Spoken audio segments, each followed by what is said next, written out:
आज श्रावण मास का प्रथम सोमवार है। श्रावण मास और उसमें भी सोमवार, ये संयोग भगवान शिव को प्रसन्न करने का अत्यंत पवित्र दिन माना जाता है। और इसी श्रावण मास के पहले सोमवार की प्रातः बेला में आप सबका स्वागत है। भगवान शिव की विशेष कृपा आप सब पर बनी रहे, ऐसी हम कामना करते हैं। और इसी कामना के साथ चलिए आज की हमारी श्रावण मास कथा श्रृंखला आरंभ करते हैं। भगवान शिव ने कहा, हे सनत कुमार, अब मैं धारण पारण व्रत के विषय में बताऊंगा। प्रतिपदा के दिन से आरंभ करके सबसे पहले पुण्यावाचन करना चाहिए। उसके बाद मेरी प्रसन्नता के लिए धारण पारण व्रत का संकल्प लेना चाहिए। एक दिन धारण व्रत करें और दूसरे दिन पारण व्रत करें। धारण में उपवास करना है और पारण में भोजन करना है। इस प्रकार जब मास समाप्त हो जाए तो व्रती को उसका उद्यापन भी करना चाहिए। और उद्यापन के लिए श्रावण मास के समाप्त होने पर सबसे पहले पुण्यावाचन कराना चाहिए। इसके बाद हे मानद, आचार्य और अन्य ब्राह्मणों का वरण करना चाहिए। तत्पश्चात देवी पार्वती और भगवान शिव की स्वर्ण निर्मित प्रतिमा को जल से भरे हुए कुंभ के ऊपर स्थापित करना चाहिए। रात्रि में भक्ति पूर्वक पूजन करना चाहिए और पुराण का श्रवण आदि करने के बाद रात्रि में जागरण करना चाहिए। प्रातः काल में अग्नि स्थापन करके विधि पूर्वक होम करना चाहिए। त्र्यंबक इस मंत्र से तिल मिश्रित भात की आहुति देनी चाहिए। उसी प्रकार शिव गायत्री मंत्र से धृत मिश्रित भात की आहुति डालें। पुनः षोडक्षर मंत्र से खीर की आहुति प्रदान करें। पूर्णाहुति देकर होम शेष का समापन करना चाहिए और बाद में ब्राह्मणों को भोजन कराना चाहिए और आचार्य की पूजा करनी चाहिए। इस प्रकार से उद्यापन संपन्न करके मनुष्य ब्रह्म हत्या आदि पातकों से मुक्त हो जाता है और इसमें कोई संदेह नहीं है। इसलिए इस महाव्रत को अवश्य करना चाहिए।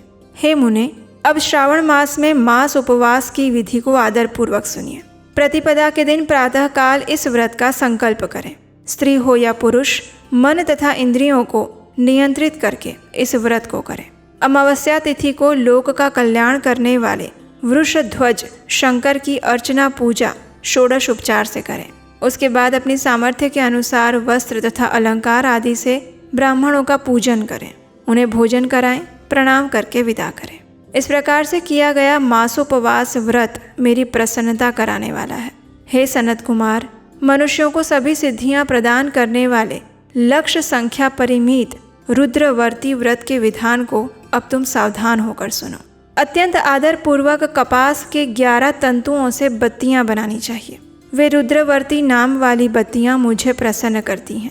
मैं श्रावण मास में भक्तिपूर्वक देवों के देव गौरीपति महादेव का इन 1 लक्ष संख्या वाली बत्तियों से निराजन करूंगा।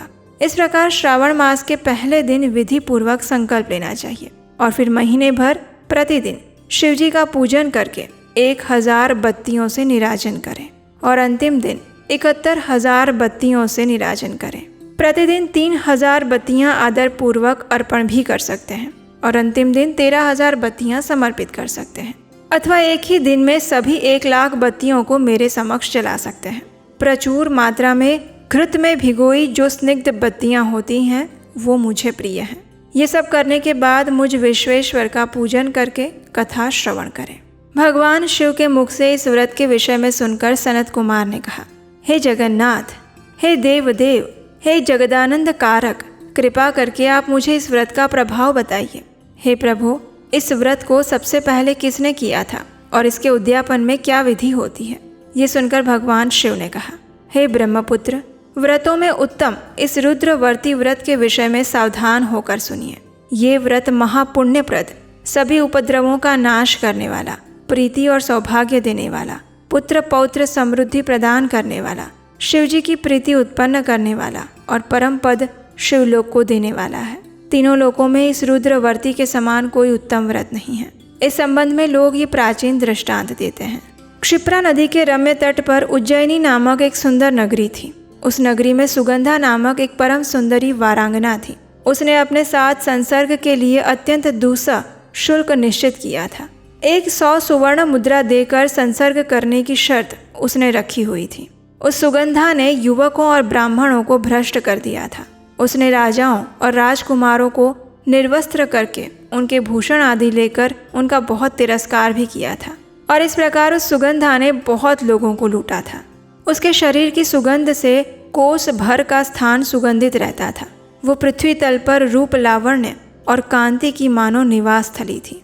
वो 6 रागों और 36 रागिनियों के गायन में और उनके अन्य बहुत सारे भेदों की भी गान प्रक्रिया में अत्यंत कुशल थी। वो नृत्य में रंभा आदि देवांगनाओं को भी तिरस्कृत कर देती थी और अपने एक एक पग पर अपनी गति से हाथियों और हंसों का उपहास करती थी। किसी दिन वो सुगंधा कटाक्षों और भौचालन के द्वारा काम बाणों को छोड़ती हुई क्रीड़ा करने के विचार से क्षिप्रा नदी के तट पर गई। उसने ऋषियों के द्वारा सेवित मनोरम नदी को देखा। उस स्थान पर कई ब्राह्मण गण ध्यान में लगे हुए थे और कई जप में लीन थे। कई ब्राह्मण शिरवाचन में रत थे और कई भगवान विष्णु के पूजन में तल्लीन थे। उसने उन ऋषियों के बीच में जाकर ऋषि वशिष्ठ को देखा। उनके दर्शन मात्र से उसकी बुद्धि धर्म में प्रवृत्त हो गई। जीवन तथा विशेष रूप से विषयों से उसकी विरक्ति हो गई। वो अपना सिर झुकाकर बार बार मुनि को प्रणाम करने लगी और अपने पापों की निवृत्ति के लिए मुनि श्रेष्ठ वशिष्ठ ऋषि से प्रार्थना करने लगी। सुगंधा ने कहा, हे अनाथनाथ, हे विपेंद्र, हे सर्व विद्या विशारद, मैंने बहुत से पाप किए हैं। अतः हे प्रभु, उन समस्त पापों के नाश के लिए मुझे उपाय बताइए। उस सुगंधा के इस प्रकार कहने पर वे दीन वत्सल मुनि वशिष्ठ अपनी ज्ञान दृष्टि से उसके सभी कर्मों को जान गए और फिर उन्होंने आदर पूर्वक उससे कहा, हे भद्रे, तुम सावधान होकर सुनो। जिस पुण्य से तुम्हारे पाप का पूर्ण रूप से नाश हो जाएगा वो मैं तुमसे कह रहा हूँ। तीनों लोकों में विख्यात वाराणसी में जाओ।